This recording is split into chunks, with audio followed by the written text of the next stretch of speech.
This is definitely something. Like whenever we ask the "Are we overreacting?" questions, it's a little tricky because I don't know if we have an agreed upon reaction level for everybody to like the room temperature of reaction. Yeah.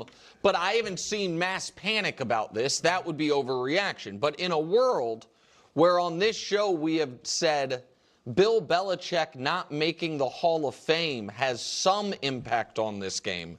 I think that Drake Maye's some. See, he said. I doubt you and I have seen. No, but the show as a collective. Really? Some. See, I told you. Like this. Whatever it was. It's how about something. none? No. None is not. None is off the board. Okay, How does this impact the game? How's Belichick not being? We're just discredited, doubted. He's just saying it's adding to the nobody believes in us factor. I maybe shouldn't have brought that up because just a little bit. So in that world where that is a little bit, this is more than a little bit. Yes. This is certainly something. And listen, he has been sacked this season 62 times. He's run the ball another 120. Now, I didn't want to make Josh waste his time by being like, all right, how many of those rush attempts were kneel downs? How many did he run out of bounds? So, I'm going to say he's probably been tackled around 150 times total. Oh, with the sacks. Right, with the sacks included in it, somewhere around there. And it has worn on him. And in the brave new world of lines of demarcation statistical analysis, like what last week when we got in the semi-argument about was the Rams defense good or bad or average, because they were really good and then they were bad at the end. Something very similar has happened with Drake Maye's deep passes, and it well predates any concern about a shoulder injury, which is Drake Maye, the first 2 months of the year, was the best deep thrower of the football by a lot. He didn't do it all that much, but when he did it, it was unstoppable. And Drake Maye, since those first 2 months, has been dead average at it. The completion percentage is bad, but the touchdowns are good, and we can show you that in league ranked terms, right? First 2 months of the year, first in completion percentage, third in touchdown interception on deep passes, 5-0 touchdown interceptions, or even those third is outstanding, and a passer rating that's 0.8 off best possible, best perfect. That's just a stupid. Correct. In a good way. Right. Like perfect and passer rating, deep passes. But the ranks are what to me is interesting. The last 3 months, Drake Maye on deep passes has been definitionally mid.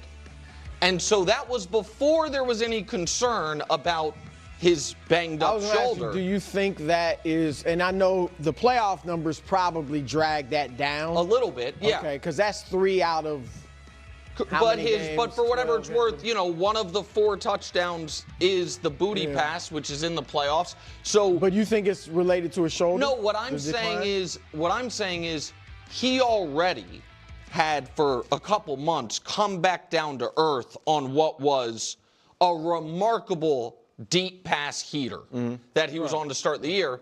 That plus what I do think is a banged up shoulder is something. All right, let's dive into this topic because, wow, I genuinely relish some of these dialogues. Sports has somehow managed to get individuals who become utterly entangled with numbers and statistics in a manner that, put it this way, sports has introduced fans, media personalities, whomever, and even athletes, professionals, to engage with figures in ways they ordinarily never would.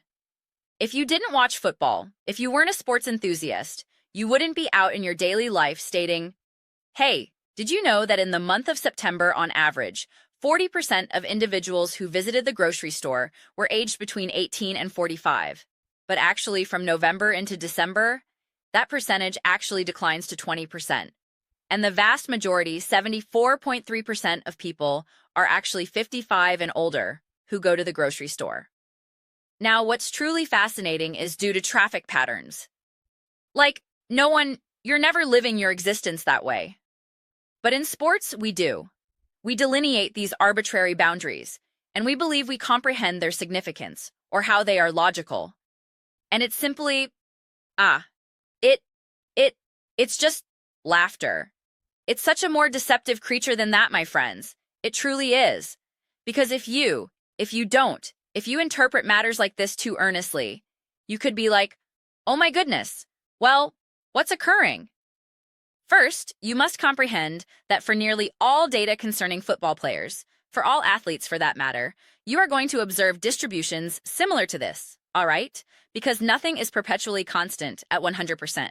You are always going to experience fluctuations over the course of a season in terms of data compilation. If you possess a 70% completion percentage across the season, it's not as though every single contest you precisely achieve 70%. And when you're discussing football, it's such a minute sample size. In a regular season, it's 17 games. And throughout those 17 contests, you are confronting an enormous variation in skill. And the manner in which a game can evolve is fairly extraordinary. Patriots supporters understand this most effectively due to how their season progressed in terms of a narrow contest against the Bills, obliterating the Jets. There can be such an enormous discrepancy here. Enormous discrepancy. When you examine how some of these games developed, it's not astonishing at the commencement of the season, particularly for someone like Drake Maye, who is going to experience an additional degree of accomplishment because nobody genuinely knew who Drake Maye was going to be. Nobody genuinely understood what the Patriots were intending to execute. However, I eliminated those initial 2 months, the first 8 weeks or so of the season. And then I examined the latter portion. Now, I excluded the postseason because the playoffs have been very particular concerning merely passing evaluations, merely offense alone. Drake Maye has been within the top 6, with a 69.2% completion percentage and 8.9 yards per attempt, and a passer rating of 109. So even merely from a passer rating perspective, he has been second only to Matthew Stafford. And an adjusted completion percentage of 76.3 and an average depth of target of 10.4. Still leading in the NFL, right below Jordan Love and Marcus Mariota, who obviously does not qualify. Thus, this decline that we are attempting to fabricate here is simply preposterous.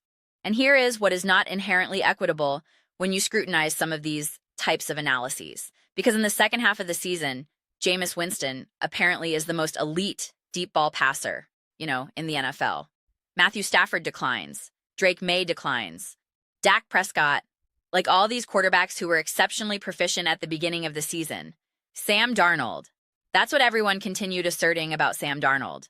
That his statistics with Jackson Smith and Jigba at the start of the season were extraordinary, but truly the second half of the season, they haven't been as exceptional.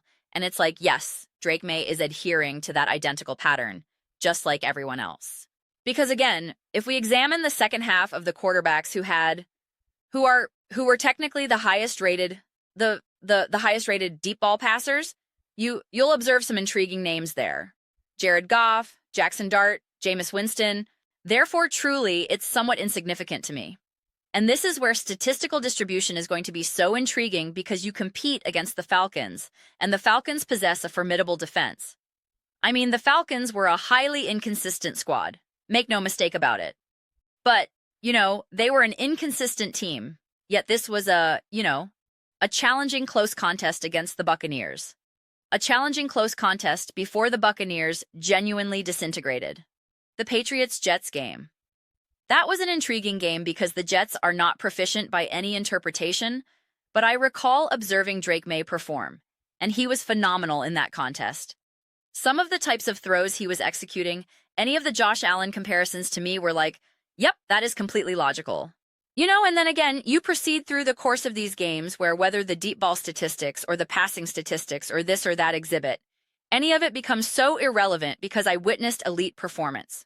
I witnessed elite performance against the Buccaneers, against the Jets, against the Giants, against the Ravens, against the Bills.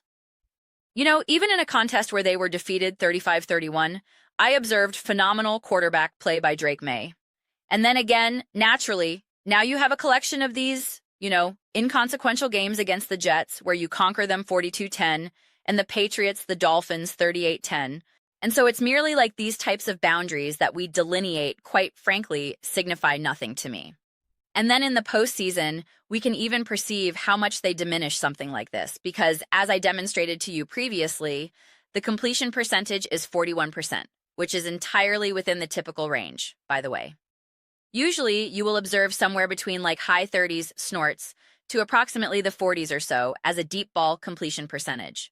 So entirely within the expected range without a, Matthew Stafford is at 46% here. So it's all within the anticipated scope, and yet it is reduced to now 34.9%. Again, due to the playoff contests. Identical scenario with passer rating where it is 103.3, and yet it becomes entirely diminished to 92.5. But this is also the progression of Drake Maye. Drake Maye is not a quarterback who is merely aiming to unleash the ball 40 yards down the field on every single opportunity he possesses. Apparently, this season, that is what Matthew Stafford desired to accomplish repeatedly. Merely unleash it. That is not truly Drake Maye's style. He is seeking to generate plays. He is seeking to distribute. He is seeking to utilize his mobility. He is seeking to unleash it and attempt throws down the field, without a doubt. But that is not the sole component of his game. If he perceives the opportunity, he will unleash it. So, I am not attempting to pretend he obviously does not execute those actions, because he does. But that apparently is not at the summit of the list of objectives he wishes to accomplish.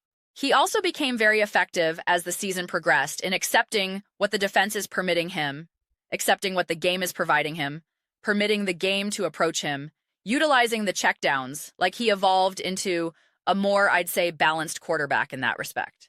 And that is genuinely crucial. I mean, during this period, individuals were becoming enthusiastic about Trevor Lawrence, enthusiastic about Caleb Williams, where people were attempting to argue that Trevor Lawrence is the MVP. And he had 20 touchdowns, 7 interceptions, and Drake Maye had 19 touchdowns, 6 interceptions. He possessed a 68.3, and this is incorporating the divisional round. So that is actually detrimental to Drake Maye in that regard. In terms of completion percentage of 69.2%. I mean, again, Drake Maye during that period, 109 passer rating, second highest in the NFL. Josh Allen, 101.1, Trevor Lawrence, 99.9. Attempting to merely select the quarterbacks that appear pertinent to the discussion. So I'm not going to mention Jacoby Brissett and so forth, but Sam Darnold, 92.3. He is fairly relevant to this conversation, considering he is in the Super Bowl. Thus, I am merely not so certain what delineating boundaries like this, what you are attempting to inherently demonstrate. But those are merely my reflections. I would absolutely adore to hear yours. What do you all contemplate regarding Drake Maye, his caliber of performance, his shoulder injury, all that material? Inform me of your reflections. I read each and every comment. It's whether you concur with me or dispute with me. Either way, let's engage in some discussions. Let's engage in some debates. But ultimately, let's merely derive some enjoyment. And please do contemplate subscribing. We are constructing an amazing community here, and I absolutely adore to observe you part of it. I desire to construct something that we all generally feel connected to, something that we are genuinely enthusiastic to be a part of. I believe we are well on our path to accomplishing it. Please don't neglect to award this video a thumbs up as it genuinely assists the visibility and the algorithm. Thank you so profoundly.